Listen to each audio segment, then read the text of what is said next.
Alright, hello YouTube and welcome to today's Gems of War video. This video I'm going to be covering the most important part of Gems of War, which of course is the weapons. So, there's a lot of weapons in the game. You can collect as many as you want. Your hero can equip any one of these weapons, and your hero actually has to equip one of these weapons when you add your hero to any of your teams. So what does the weapon do for your hero? The weapon determines your hero's mana, color, and cost, as well as the spell. So, for example, if I were to equip the Cursebreaker bow to my hero right now, my hero would have a mana cost of 16 green, and my hero would do the spell that you see on the screen right now. We'll talk a little bit more about some of the things that you see there, like tempering, in just a little bit. But suffice to say, the more options you have, the more versatile your hero is going to be. You'll also notice that each weapon comes from a particular kingdom. So in this particular case, the Cursebreaker bow is from the Forest of Thorns. The Cursebreaker bow will always be from the Forest of Thorns, regardless of whether your hero is from Forest of Thorns or not. And that goes into the next thing that the weapons are very useful for, and that is their prerequisite for upgrading your kingdom power. So how many weapons do you need to get your kingdom power up? Well, if you want to get your kingdom to power 5, you need to collect and fully temper one of the weapons that belongs to that particular kingdom. Get to power level 10, you need to have 3 of them, and you need to fully temper 2 of them. Get to power level 20, you need to fully temper 8 of them. And to get to power level 30, which is the current maximum, you need to temper 14 of them. Okay, pretty good so far. So how do we get all of these weapons? Well, there are 4 major ways to get the weapons in the game. First way is that as you level up, you'll notice that you are incrementing your gem masteries by 1 each time. And as you're going through some of the early increments in gem masteries, you'll occasionally get free weapons, and they will automatically be added to your inventory once you get them, just like that. The next way is for each class in the game. Once you have won 250 times with a team with your hero using that particular class, you will get one of the mythic tier weapons, which are the ones right down here, emailed to your account through the in-game mail. Just open it up, collect the weapon, and you got it. Now we talk about some of the harder ways to get weapons. One of the ways is through different events that could be running. Right now we have a raid boss event that is running. And if you look at the shop, if you buy all the way up to tier 3, you'll get the weapon that you see right there in that picture. Now the picture says I own that weapon. So if you buy up to a particular tier and the weapon that's there is something that you already have, you don't get another copy of that weapon, and you also don't get a substitute for that weapon. So only buy up to that tier for the weapon if it's a weapon that you don't have. Otherwise, just use other reasons to buy it to whatever tier you need to get to.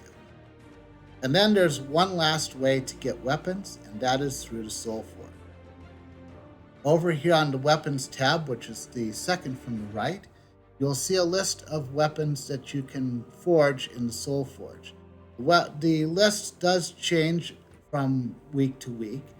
There are some weapons that will always be available in the Soul Forge, and some weapons will only be available when the Kingdom of the Week is a particular kingdom. For example, Trick and Treat is always available in the Soul Forge, no matter what week it is. Although it does count as a weapon from Belvania. On the other hand, the Blade of Nefertani which is a weapon that I kind of underestimated in my Sword's Edge scouting report, is only available when the Kingdom of the Weak is Sword's Edge. So you may notice that each weapon has different requirements to be able to create that particular weapon. Mostly you're looking for diamonds, celestial trait stones, souls, and a different number of jewels. The jewels typically are dependent on what mana colors are required in order to cast the spell. Okay, so now we talked about how to get all the weapons. How many of these weapons actually matter in the game? So there are 3 tiers I'm going to talk a lot about in this video. The first tier are the doomed weapons. The doomed weapons also include the Cursebreaker weapons for whatever reason, but just know that the Cursebreaker weapons and the doomed weapons share the same tier. And you know that it is a doomed weapon because it has 6 red rarity stars. And the next one down is the mythic tier. Mythic tier has 6 teal rarity stars. And then the next one down from that is the legendary tier, which has 5 yellow or gold rarity stars. Now you may notice that the doomed weapons and the mythic weapons can be upgraded or tempered 10 times, whereas the legendary weapons can only be tempered a maximum of 9 times. Then it's 8 for epic, and so forth all the way down. Now the weapons that are epic and below, you're typically only going to need them in 2 different cases. In one case, when you're starting brand new and you don't have access to a lot of weapons, you might just have to use the weapons that you happen to have. So if they are ultra rare weapons, if they are rare weapons, whatever, then if that's what you have, that's what you have. But as you go along, everything epic and below is going to be weapons that you're not going to care too much about, except for when you need to upgrade them to get your kingdoms up to a high power level. So what about tempering these weapons? How do you do it, and is it a big deal to just simply temper every single weapon that you have? Well, the doomed weapons are going to be the hardest ones to temper because they require forge scrolls in order to get each level of tempering. I'll bring up the doomed band as an example. So the doomed band, as you notice, is a brown weapon, which means it requires earth forge scrolls in order to get each tempering level. So at the doomed rarity tier, the forge scrolls are going to be that you require are going to match the mana color of that particular weapon. So in order to get level 1, you need to use 1 scroll. In order to get to 2, you need 2 more. In order to get to 3, you need 3 more, and so forth and so forth and so forth. Now you may notice the bonus that's at the bottom of each of these little panes. For example, number 1 has an armor bonus plus 2 armor. That means that once you have unlocked this particular level of tempering, your hero will get an extra 2 armor just by equipping this particular weapon. And then anything else that talks about, like Vital, gain 4 life, Radiant, give 1 mana to all allies, these will take effect each time that you use this particular weapon. So a lot of when we're looking at what weapons are best to use in any particular situation, we typically look at these that tell you what the bonuses are that we get for using that particular weapon, more so than just the stat points that we get. But they're both important. Now, over on the right, you can see the orbs of forging and the major orbs of forging. If I use up a major orb of forging, it will increment the tempering level by 1. So if I use an Orb of Forging right now, the Doomed Band will be tempering level 1. On the other hand, if I use a major Orb of Forging, it'll go straight to 10, regardless of what level it currently is. So if I use a major Orb of Forging now, the Doomed Band will be plus 10. So generally speaking, and this probably is probably self-explanatory, use the Orbs of Forging to unlock the last few levels of tempering, so that you're getting the most value of your Orbs of Forging. And of course, the major Orb of Forging, use them on something like the Doomed Band right now, where you haven't unlocked any tempering, so you get all of the value for that particular orb.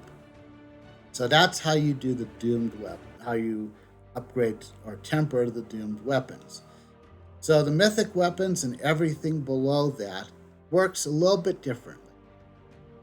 So in this particular case, in order to upgrade or temper that particular weapon, you'll need to use ingots. Now, instead of the ingots being specific to the weapon's mana color, the ingots are specific to the weapon's rarity.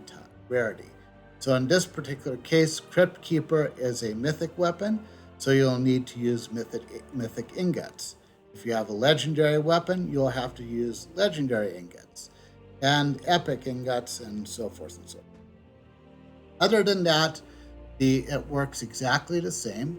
You can go all the way up through level 10, and you can use an Orb of Ingots to unlock one tempering level, and a major Orb of Ingots to unlock all the tempering levels. Now, keep in mind that the Orbs of Ingots and the major Orb of Ingots are not rarity specific, so use them however you need to. It doesn't necessarily mean that you have to use them on the mythic weapons. If you have a lot of mythic ingots like I have right now, you might want to save these up for a tier where you may have fewer ingots, since the ingots have to match that particular rarity. One other thing to keep in mind about the weapons is, if you see in the lower left-hand corner, you can see the weapon type. In this particular case, Crypt Keeper is a mace weapon. And what I always recommend is, once you have put your hero in your team and you've selected whatever weapon that you have, make a note of what the weapon type is before you go and look at your at your talent trees for that particular class. Because, for example, if I have the Crypt Keeper equipped to my hero, I might want to select a talent that gives me a boost if I am using a mace. And on the other hand, I would not want to select a talent for something that is not a mace, like a bow. Yeah.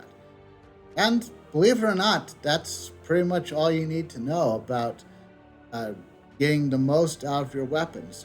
The most important weapons are going to be the legendary and above, although you'll be pretty much collecting and max tempering every single weapon that you can get in the game, so that you can get your kingdom power up and get more resources that will help you win the game.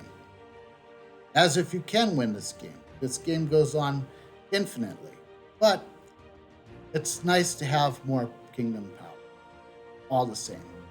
If you enjoyed this video, please consider leaving a like, consider subscribing to this channel, and following me on Twitch.